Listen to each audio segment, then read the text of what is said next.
হলো প্রভু জগন্নাথ দেবের রথ। এখানে একটি চাকা তৈরি হচ্ছে, কাঠের চাকা। তো দেবদেবীর মূর্তি যেগুলো দিয়ে কিন্তু রথ সেজে ওঠে। পাশেই রয়েছে মাতা সুভদ্রার রথ। আর 12 চাকা বিশিষ্ট এই রথতলায় উচ্চতা 29 ফুট এবং প্রত্যেক বছর রথের কাঠামো পরিবর্তন হয়। সকলকে স্বাগত জানাই ফেস্টিভ বাঙালির আরও একটি নতুন ভিডিওতে। আর আমি নিলয় আজকে রয়েছি বেলঘড়িয়াতে। বেলঘড়িয়াতে আসার কারণ সামনেই রথযাত্রা, আর এই রথযাত্রা উপলক্ষে কিভাবে সেজে উঠছে বেলঘড়িয়ার সুবিশাল সেই রথ, সেটাই ঘুরে দেখাবো। পুরীর রথযাত্রা দেখার সৌভাগ্য আমার হয়নি, তবে পুরীর রথের মতোই এত বড় রথ বাংলায় একমাত্র এই বেলঘড়িয়াতেই তৈরি হয়। প্রত্যেক বছর নতুন নতুন করে রথ তৈরি হয়, আর সেই রথের প্রস্তুতি আমি দেখতে চলে এসেছি বেলঘড়িয়ায়। তবে সকাল থেকেই আজকে বর্ষা ভেজা দিন, বৃষ্টির ভুকুটি কাটিয়েও এই রথতলায় এসে উপস্থিত হয়েছি রথের প্রস্তুতি দেখবো বলে। এই মুহূর্তে আমরা চলে এসেছি বেলঘড়িয়া রথতলায়। সোজা রাস্তাটি চলে যাচ্ছে সিথির মোড় এবং এপাশের রাস্তাটি সোজা ব্যারাকপুরের দিকে। আর বেলঘড়িয়া রথতলার মোড় মানেই কিন্তু রথতলার প্রভু জগন্নাথ দেবের মন্দির।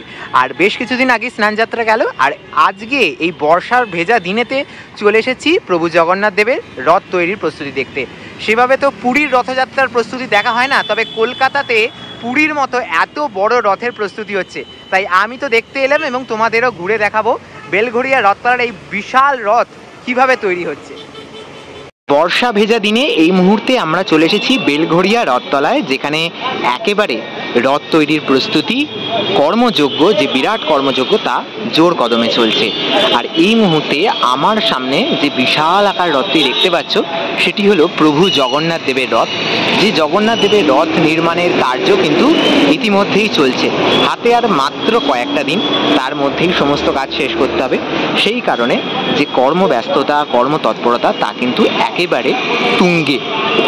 আমি একটু দেখাই, জগন্নাথ দেবের একেবারে রথের সামনে এখানে একটি চাকা তৈরি হচ্ছে, কাঠের চাকা। মনে করা হয় প্রভু জগন্নাথ দেব বা মা সুভদ্রা, বলরাম প্রত্যেকের রথের চাকাই হচ্ছে মূল, এবং এই রথের চাকাকে অত্যন্ত পবিত্র বলে গণ্য করা হয়। এখানে কিন্তু দাদারা একেবারে জোর কদমে কাজ করছেন। সম্পূর্ণ রথই পুরীর নিয়ম মতে কাঠ দিয়ে তৈরি করা হয় এবং প্রত্যেক বছর রথের কাঠামো পরিবর্তন হয় একেবারে পুরীর নিয়ম মেনে। আর ঠিক এই কথা মাথায় রেখে যে কাজ, সেই কাজ কিন্তু চলছে। আর ইতিমধ্যে দেখতে পাচ্ছ রথের যে মূল কাঠামো, তা ইতিমধ্যেই কিন্তু দাঁড়িয়ে গেছে। আর একেবারে জগন্নাথ দেবের রথ, সেটির সামনেই আমি দাঁড়িয়ে রয়েছি। বেলঘড়িয়ার রথতলার প্রভু জগন্নাথ দেবের রথ। আর এই রথের উচ্চতা যদি বলি, এই রথের উচ্চতা প্রায় 30 ফুট। 16 চাকা বিশিষ্ট এই বিশাল রথই 3 জন মহারথীর মধ্যে সর্বোচ্চ রথ এই বেলঘড়িয়া রথতলায়। পুরীর নিয়ম বা পুরীর যদি কথা বলতে হয়, তাহলে পুরী কথা অনুসারে জগন্নাথ দেবের রথের নাম হচ্ছে নন্দী ঘোষ। আর ঠিক একই নিয়ম মেনে একেবারে বেলঘড়িয়ার এই রথতলাতেও কিন্তু রথ তৈরির যে কার্য, তা চলছে ইতিমধ্যে। আর আমরা বলতেই পারি নন্দী ঘোষের যে বিরাট কর্মযজ্ঞ, তা ইতিমধ্যেই এখন চলছে। এবারে প্রভু জগন্নাথ দেবের রথের সামনেই রয়েছি। কি সুবিশাল রথ! ক্যামেরার লেন্সের মাধ্যমে কতটা দেখাতে পারছি বা বোঝাতে পারছি জানি না। আমি সামনে দাঁড়িয়ে বুঝতে পারছি এই রথের উচ্চতা যে বিশাল। তার সাথে সাথে দেখাই, একেবারে পুরীর রথে তোমরা যে নকশা, যে কারুকার্য দেখতে পাবে, সেই নকশা কারুকার্যই কিন্তু প্রত্যেকবার এই বেলঘড়িয়ার রথেতে ফুটে ওঠে। আর কি বিশাল পরিকাঠামো দিয়ে কিন্তু তৈরি হয়েছে এই যে জগন্নাথ দেবের রথ। এবং তার সাথে সাথে এই যে প্রত্যেকটি যে ভিত, রথের যে ভিত, প্রত্যেকটি ভিতের ওপরে এত সুন্দর যে কারুকার্য, যে কারুকার্যগুলো একেবারে ওড়িশি সংস্কৃতির কথা মাথায় রেখে তৈরি করা হয়েছে। জগন্নাথ দেবের রথের একেবারে পাশেই রয়েছে মাতা সুভদ্রার রথ। আর এই মাতা সুভদ্রার রথ কিন্তু উচ্চতার দিক দিয়ে যদি বলি, তাহলে তৃতীয় স্থানে। প্রথমে জগন্নাথ দেবের রথ, তারপর বলরাম, তারপর সুভদ্রা মাতার রথ। আর সেই সুভদ্রা মাতার রথের প্রস্তুতিও তোমাদের সাথে ভাগ করে নিচ্ছি। আর দেখতে পাচ্ছ মূল যে পরিকাঠামো দাঁড়িয়ে গেছে এবং তার ওপর কিন্তু রঙের কাজ চলছে ইতিমধ্যেই। আর মাতা সুভদ্রা দেবীর রথ সম্পর্কে যদি বলি, তাহলে মাতা সুভদ্রা দেবীর রথ এই বেলঘড়িয়া রথতলায় উচ্চতা হচ্ছে 27 ফুট। আর 12 চাকা বিশিষ্ট এই রথ মাতা সুভদ্রা অধিষ্ঠান করেন। পুরীর নিয়ম মেনে যদি বলতে হয়, তাহলে বলতে হয় এই রথের নাম দর্পদলন। আর সেই দর্পদলনের প্রস্তুতি কিন্তু একেবারে কলকাতার বেলঘড়িয়া রথতলায় চলছে। জগন্নাথ দেব, মাতা সুভদ্রার রথ দেখালাম, এবার দেখাই বলভদ্রের রথ। আর এই বলভদ্রের রথ বেলঘড়িয়া রথতলায় উচ্চতা 29 ফুট এবং এই রথে 14 চাকা বিশিষ্ট। আর এই রথ যদি একেবারে পুরীর নিয়ম মেনে বলতে হয় তাহলে এই রথের নাম তালধ্বজ। তালধ্বজের প্রস্তুতি বেলঘড়িয়া রথতলায় চলছে ইতিমধ্যেই। আর রথের যে মূল কাঠামো তা ইতিমধ্যেই দাঁড়িয়ে গেছে এবং রঙের কাজ উপরের দিকে, সেই রঙের কাজ কিন্তু করছেন দাদারা। রথে যারা সারথি, সেই সারথিদের যে মূর্তিগুলো সেগুলো কিন্তু ইতিমধ্যে এসে গেছে একেবারে রথতলাতে। সেগুলো কিন্তু সাজিয়ে তোলা হবে যখন একেবারে রথযাত্রা দোরগোড়ায় থাকবে। যেমনটা দেখাচ্ছিলাম বা জানাচ্ছিলাম, এই রথগুলিতে প্রত্যেকটি রথেই কিন্তু এই যে কারুকার্য, সেই নিপুণ কারুকার্য কিন্তু একেবারে পুরীর রথের আদলেই করা হয়, একেবারে ওড়িশি সংস্কৃতির কথা মাথায় রেখে। প্রভু জগন্নাথ দেবের রথ তৈরি হচ্ছে এখানে, আর তার ঠিক সামনেই রয়েছে রথতলা শ্রী শ্রী জগন্নাথ মহাপ্রভু মন্দির। একেবারে মন্দিরের ভেতরে যাব, ভেতরে গিয়ে তোমাদের বেশ কিছু জিনিস দেখায় যেগুলো দেখলে তোমাদের খুবই ভালো লাগবে। চলে এসেছি বেলঘড়িয়া রথতলার প্রভু জগন্নাথ দেবের মন্দিরের একেবারে অন্তর্মহলে। আর ঠিক এই জায়গাটিতে, সামনে যে জায়গাটি দেখতে পাচ্ছ, সেখানে কিন্তু জগন্নাথ দেবের স্নান বেদি রয়েছে। এখানে কিন্তু স্নান যাত্রায় প্রভু জগন্নাথ দেবের স্নান সম্পন্ন হয়েছিল। আর একেবারে সামনে মন্দির। তোমরা সকলেই জানো স্নান যাত্রার পর প্রভু জ্বর হয় এবং 15 দিনের জন্য বিরতি বা অবসরকালে প্রভু থাকেন। এই সময় জগন্নাথ দেবের দর্শন পাওয়া যায় না। তবে যে জিনিসটা দেখাবার জন্য তোমাদের এই জায়গায় নিয়ে আসা, সেটা হলো এই যে রথ, এই রথের সাজসজ্জার জন্য বিভিন্ন দেবদেবীর যে মূর্তি, সেগুলো কিন্তু ইতিমধ্যেই প্রস্তুত। সেইগুলোই কিন্তু এখানে ইতিমধ্যে তৈরি হয়ে গিয়েছে। বেলঘড়িয়া রথতলার এই হচ্ছে মন্দির, প্রভু জগন্নাথের মন্দির। আর আপাতত জগন্নাথ দেবের মন্দির বন্ধ রয়েছে, প্রভু কিন্তু এখন বিশ্রামে রয়েছেন। আর সেই মন্দির এখন তো তোমাদের দর্শন করাতে পারলাম না, তবে পরে নিশ্চয়ই দর্শন করাবো। তবে সময়টা দেখিয়ে রাখি, সকালবেলা মঙ্গল আরতির সময় দেখতে পাচ্ছি সকাল 7টা, ভোগ আরতি বেলা 12টা, সন্ধ্যা আরতি 6টা, আর লেখাটা চাওয়া পড়ে গেছে। শয়ন আরতি সম্ভবত হতে পারে রাত্রি 8:30।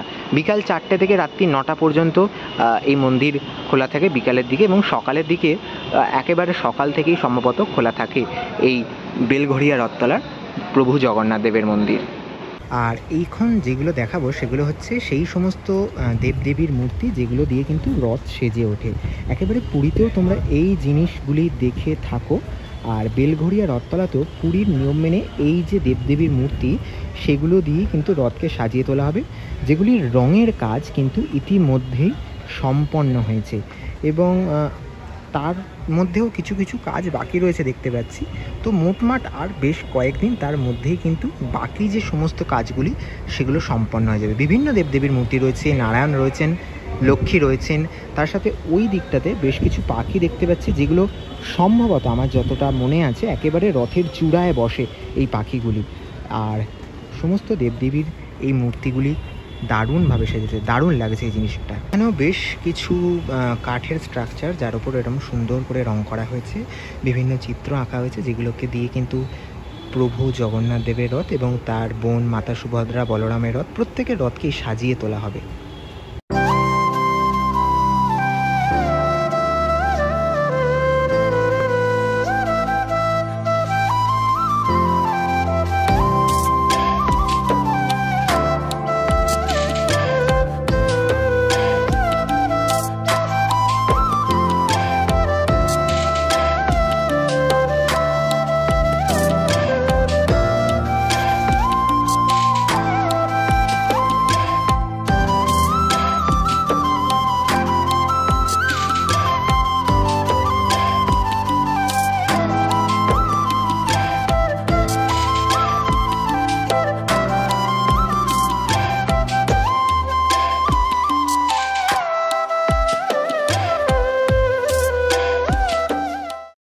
রাস্তার ওপর থেকে যদি রথগুলো দেখাই, পর পর কিন্তু একেবারে রথগুলো দাঁড়িয়ে রয়েছে। সবার প্রথমে জগন্নাথ দেব, তারপর মাতা সুভদ্রা এবং তারপর প্রভু বলভদ্রের রথ।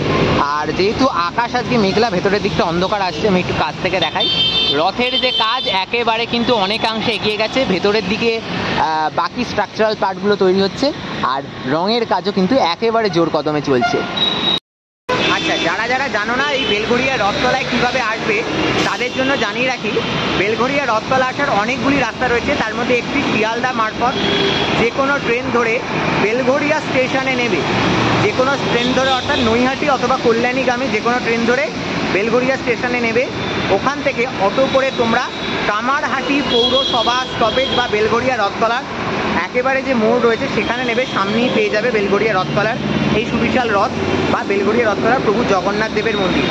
এছাড়াও যে রাস্তাটি রয়েছে তোমরা ব্যারাকপুর মারফত অটো করে আসতে পারো, ব্যারাকপুরের বাসিন্দা যারা, কিংবা যারা মেট্রো করে আসতে চাইছো তারা কিন্তু মেট্রো করে বরানগর স্টেশন নেবে, ওখান থেকে অটো করে কিংবা পায়ে হেঁটে মিনিট 10 লাগবে বরানগর মেট্রো স্টেশন থেকে রথতলা আসতে। তবে রথযাত্রার দিন তো এই যে রোড বেশিরভাগটাই বন্ধ থাকে রথযাত্রার জন্য, তাই আমি বলবো মেট্রো স্টেশনে করে এলে অবশ্যই ওখান দিয়ে পায়ে হেঁটে আসতে হবে, এবং যদি স্টেশন মারফত আসো তাহলে কিন্তু অটো করে কামারহাটি পৌরসভা কিংবা বেলঘড়িয়া রথতলার মোড় সেখানে তোমরা চলে এসে এই রথের দর্শন, প্রভুর দর্শন করতে পারবে। বেলঘড়িয়া রথযাত্রা উৎসব 2025 27 জুন থেকে 8ই জুলাই পর্যন্ত সবারে করি আহ্বান। বেলঘড়িয়া রথতলা শ্রী শ্রী জগন্নাথ মহাপ্রভু মন্দির কমিটি ট্রাস্ট। আর এই যে রথ দেখাচ্ছিলাম এতক্ষণ, এই রথযাত্রা উৎসব তোমরা যারা আসতে চাইছো বা দর্শন করতে চাইছো তাদের জানিয়ে রাখি, 27 জুন রথযাত্রার দিন একেবারে বিকাল 4টে, ওই 3টে থেকে 4টের মধ্যেই কিন্তু এই রথযাত্রা শুরু হয়, রথের রশিতে প্রথম টান পড়ে, এবং এই যে রথযাত্রা উৎসব আগামী 8ই জুলাই পর্যন্ত চলবে এই বেলঘড়িয়া রথতলাতে।